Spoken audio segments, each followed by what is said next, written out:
pemirsa, masih bersama saya Pramono dan ditemani oleh Bunda kita dalam membahas tentang psikologi anak. Baik Bunda, kita kembali lagi.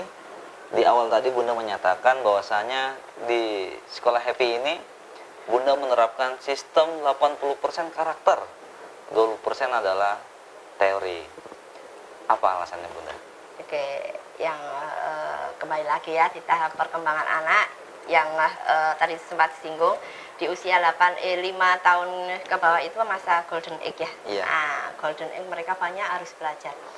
Nah, di sini sebagian besar orang tua kurang menyadari bahwa apa sih yang diperlukan golden age di usia 5 tahun ke bawah itu. Iya. Nah, yang utama 80% itu adalah mereka harus banyak pengalaman. Kalau dia pengalamannya banyak, otomatis akan memberikan kemandirian, tanggung jawab itu akan tumbuh. Dibandingkan dibalik ya, sekarang ini orang tua menganggap bahwa 80% itu golden age. Anak-anak ini harus banyak mengenal. Jadi banyak diajarin bahasa Inggris, bahasa yang macam-macam kan, berkaitan dengan kognitif. Nah, yang berkembang apanya? Hanya kognitifnya. 20%. Yang ini dikejar di golden age. Padahal yang utama untuk golden age itu yang dikembangkan adalah soft skill-nya. Karena itu pengaruhnya 80% dari kehidupan kita. Kayak tanggung jawab, empati, terus percaya diri, terus dia mampu untuk menyelesaikan masalah sendiri. Itu adalah soft skill-nya yang harus kita kembangkan. Nah, sebagian memang hal itu ada beberapa yang sudah diterapkan di sekolah, tapi ada beberapa yang masih belum gitu ya. Jadi mereka lebih banyak ke teori-teorinya. Jadi kalau di Happy ini mereka lebih banyak prakteknya gitu. Ada yang mencuci, setrika, belajar tapi setrika yang itu gimana melipat baju, gimana punyanya sendiri aja. Jadi punyanya sendiri dia coba untuk melipat baju sendiri gitu. Terkadang di awal kita akan memberi pengertian pada orang tua. Padahal di sistem di Happy adalah seperti itu. Jadi tetap kita ajarkan juga untuk kognitif, bahasa, tapi dengan aplikasi ya, dengan bernyanyi, dengan tanpa dia sadari mereka harus juga belajar full dengan bermain. Jadi tanpa belajar dia sudah bisa mengenal bahasa, mengenal angka, huruf tanpa dia sadari gitu. Baik Ibu, kita di sini ada yang menyatakan bahwasanya di Jepang itu umur 9 tahun baru diajarkan tentang tulisan Bu ya. Berarti di bawah 9 tahun bagaimana berbakti pada orang tua, bagaimana menghargai orang lain. Benar sekali. Jadi kalau kita lihat negara yang paling maju sekarang yang bisa mengalahkan negara-negara adik kuasa adalah negara Jepang. Nah, negara Jepang itu memang dulu kan memang rata ya, di Hiroshima dan Nagasaki dibom. Pertama kali yang dia tanyakan presidennya, berapa guru yang masih hidup.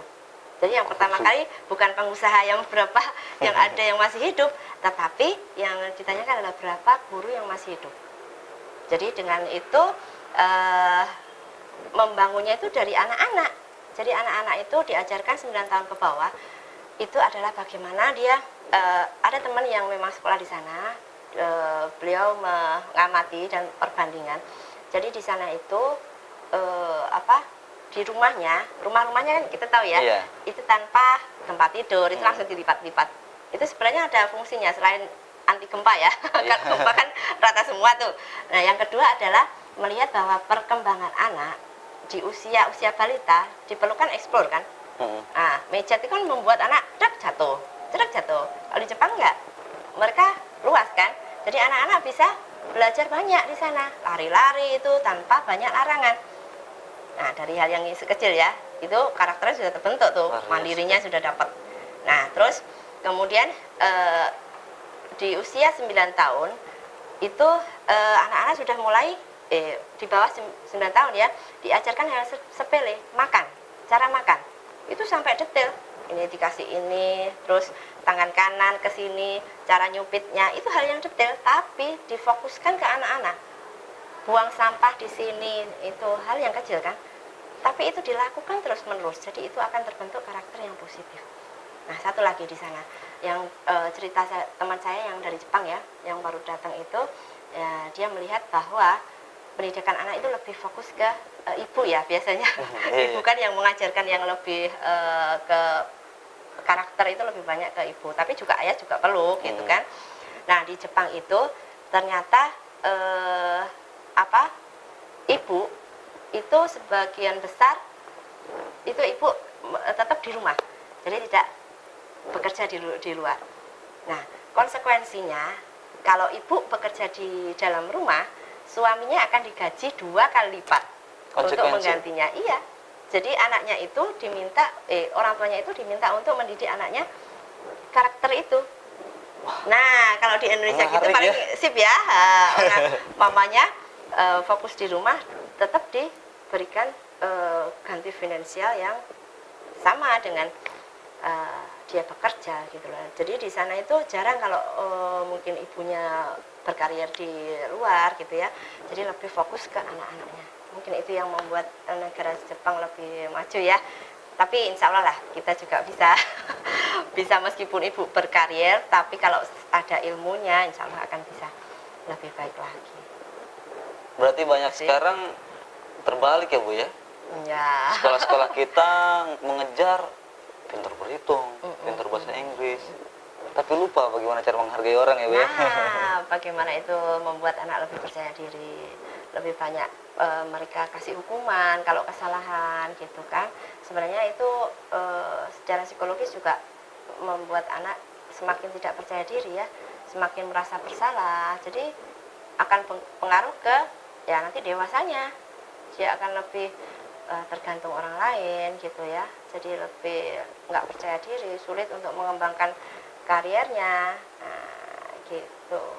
Banyak juga di sini kan untuk yang mungkin lulusan di sini terus kemudian dia belum mampu untuk langsung bekerja, dia harus banyak belajar dulu gitu kan. Nah, lebih baik kan mulai dari kuliah kita mandiri, setelah kuliah langsung bekerja, itu kan lebih baik tuh. Oke. Baik, Ibu, di sini ada pertanyaan closing ya Bu ya. Apa sih Bu sebenarnya solusi dalam mendidik kemandirian anak? Tadi Ibu udah menyatakan 2. Orang tua yang pertama tidak tega, yang kedua tidak percaya akan anaknya. Berarti kesimpulannya adalah orang tua yang harus dididik dulu gitu Bu ya? Ya, jadi itu yang utama ya. Jadi kalau kita berbicara dengan soft skill itu memang berpengaruh 80% pada perkembangan anak. Kemudian 20% memang itu berkaitan dengan kognitif ya, perkembangan kognitif. Itu memang lebih fokus kita, pertama yang mendidik adalah orang tua.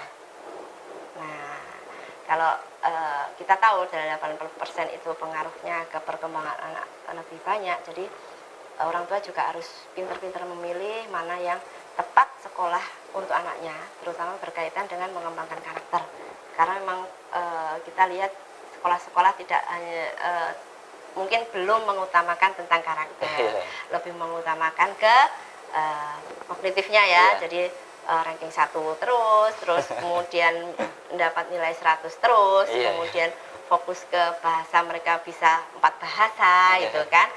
Sebenarnya nggak salah, cuman ya saya bilang tadi harus 80% memenuhi ke kebutuhan anak itu. Kalau di sekolah dia nggak dapat, ya setidaknya di rumah harus dipenuhi karakter itu. Siapa di rumah? Nah, kembali lagi orang tua lagi kan. Nah, PR-nya banyak. Banyak ya gitu orang tua. PR-nya banyak.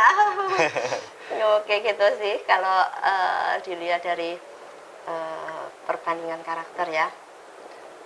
Berarti peran utama pendidikan karakter orang tua ya Bu? Orang tua. Terutama ibu ya? Ibu, ayah juga perlu. Kalau kita berbicara ayah dan ibu, itu mesti harus memang kerjasama sih. Nggak melulu dari ibu terus gitu kan, nggak melulu dari ayah terus, tetap harus bekerja sama. Karena Allah menciptakan suami dan istri, nggak mungkin kan? Kalau Allah nggak menciptakan mas satu aja. Gitu. Baik Ibu, tadi ada sedikit berlenting Ibu, di sini ada pin itu ya. Nah. Power Happy School. Boleh tahu Bu, filosofi sekolah Happy ini yang Ibu nyatakan 80% adalah karakter, 20% kognitif, apa itu filosofinya Bu? Nah, happy itu singkatan dari healthy psyche. Jadi healthy psyche kalau bahasa psikologinya itu artinya jiwa yang sehat. Jadi kita visi dan misi kita untuk terutama membentuk anak-anak yang memiliki jiwa yang sehat. Jadi gitu yang utama kita tidak melulu menyalahkan ya, tapi kita membina dan mengarahkan anak untuk menjadi jiwa yang sehat. Nah, jadi itu ada perjuangan, perjuangan ya. Ya memang dulunya yang memang ada sih kasus yang saya tangani ya. Di sini yang ekstrim itu ada 2. Yang dulu datang itu langsung saya diludahi, ada tuh. Dulu datang ke sini diludahi, nggak mau, benar-benar dia nggak mau. Sekolah itu nggak mau, tapi orang tua ini sekolah yang tepat gitu kan. Nah, tapi kan nggak sesuai dengan harapan si anak. Akhirnya apa?